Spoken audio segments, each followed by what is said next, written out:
What is up, guys? Mispass here, back with another Star Wars Galaxy of Heroes commentary video, and we are picking up where I left off with my last ships video. I didn't want to make one super long video for you guys, so I chopped it up into two pieces just to make it a little bit easier to digest. With my last video, we finished off pretty much right here where we were getting those last shards for the Geonosian Soldiers Starfighter. That battle was the culminating battle, the last tier of the Grand Moff Tarkin Fleet Commander Training event. And after that, it jumps right into the last ship commander, Mace Windu.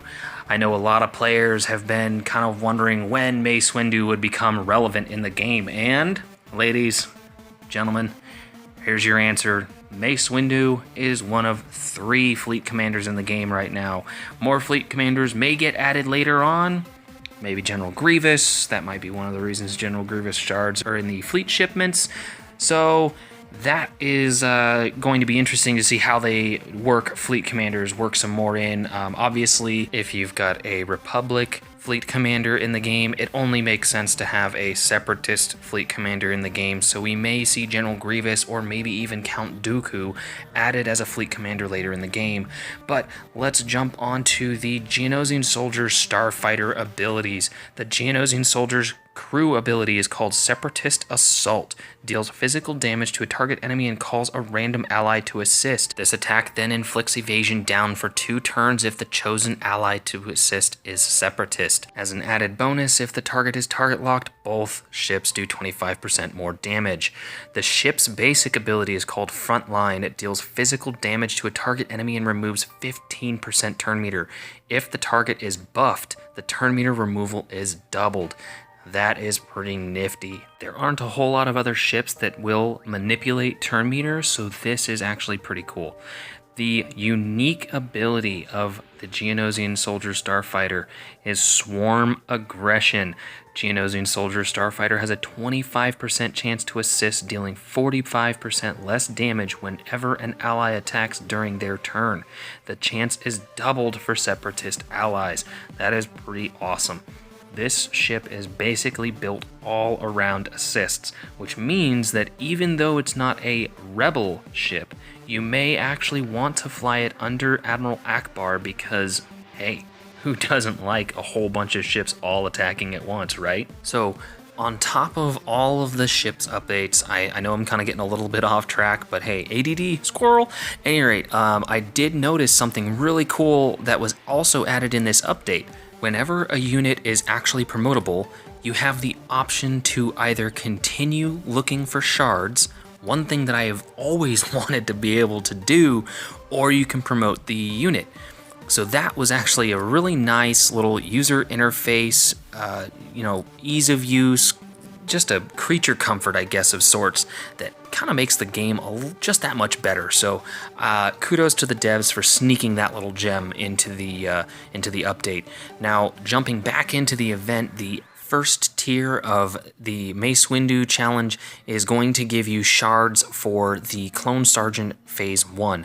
Now, even though you already got the Clone Sergeant Phase 1 when you started the game, I mean, I'm sure all of us have played through that darn tutorial at least twice or 3 times, depends on how many times you've upgraded your phone while playing the game, but you'll get an additional 25 shards for the Clone Sergeant. So if you already have the Clone Sergeant Phase 1 even remotely promoted, you'll probably get him to 3 or 4 stars. If you've already got him 4, 5, or 6 stars, then hey, kudos, you're getting him that much closer to the next tier level. So that's really, really nice to see that they're, even though they know the character, everyone has them, you're going to be getting additional shards for him, then you'll get his ship, and then you'll get 40 shards of Mace Windu and 40 shards of Admiral Akbar.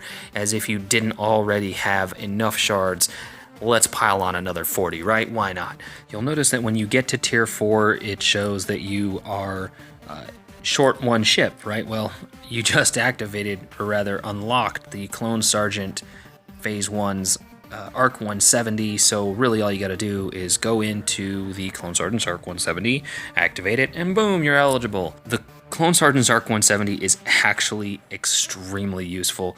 Let's go over the abilities and you'll see just how awesome the Clone Sergeant's Arc 170 is. The crew ability is Torpedo Strike. It deals physical damage to a target enemy. But Mist, you said it was awesome. Wait, if the target is target locked, this attack is an automatic crit and can't be evaded.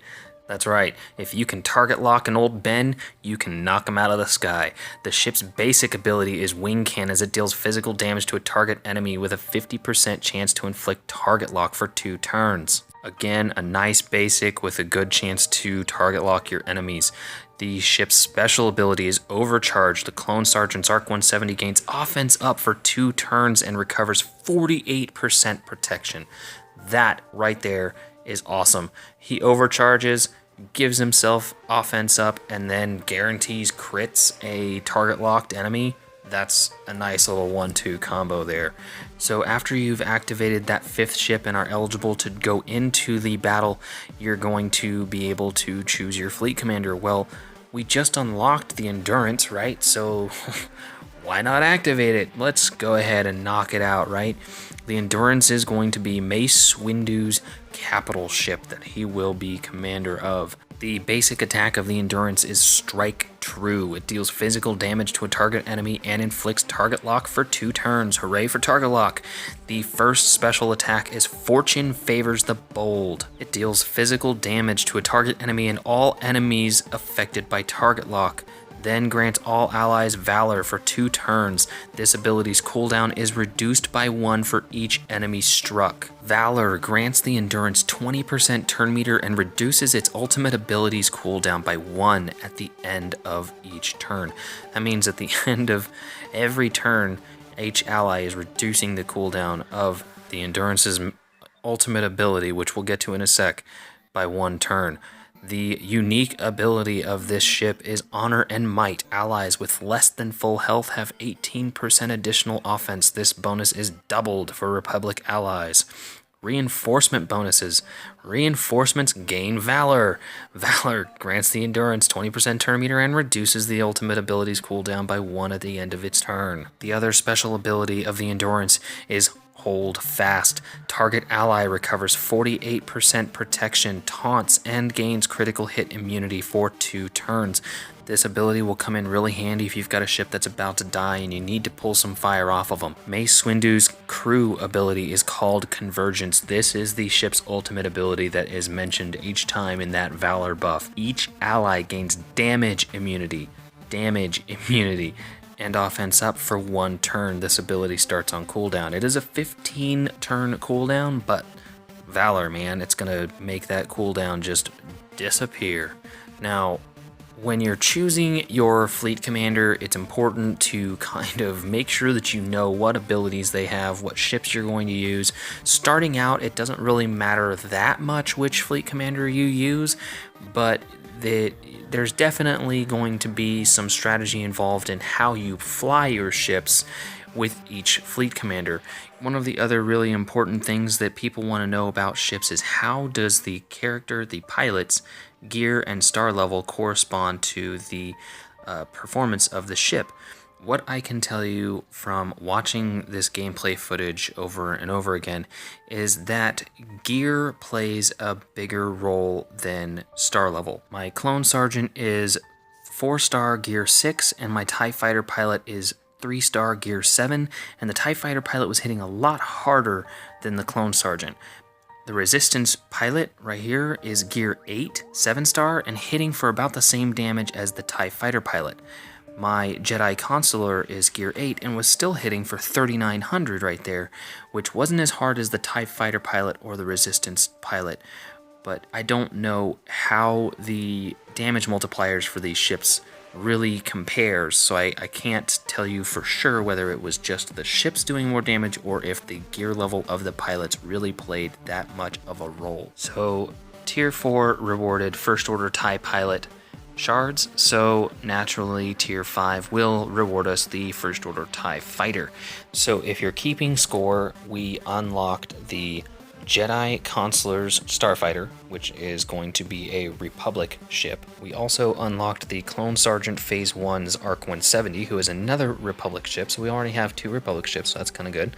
And then we unlocked the Resistance Pilot's X-Wing, which is a Resistance ship. We unlocked the TIE Fighter Pilot and his TIE Fighter, which is an Empire ship. We also unlocked the Geonosian Soldier's Starfighter, which is a Separatist ship, and then this last ship will be the First Order TIE Fighter, so that's a First Order ship. So already we have a few factions that are underrepresented by fleet commanders. So already we know that there is likely going to be a Separatist fleet commander, a Resistance fleet commander, and more than likely a First Order fleet commander, and that's just the start of it. We could see other fleet commanders of those already existing factions added to the game in addition to the fleet commanders we already have. What will be interesting to see is who they actually add as fleet commanders.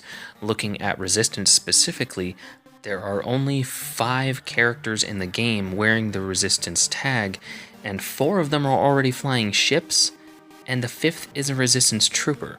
So I don't think that they are going to add a Resistance fleet commander to the game until Episode 8 comes out. That's just my hypothesis. As for First Order, I don't really know what to expect from there because you have really just the First Order TIE pilot right now flying a ship, because you got First Order Officer Captain Phasma, the First Order Stormtrooper, and Kylo Ren. So I don't really see any of those 4 being a fleet commander. Maybe Phasma, but I wouldn't be so inclined to expect her to be a fleet commander.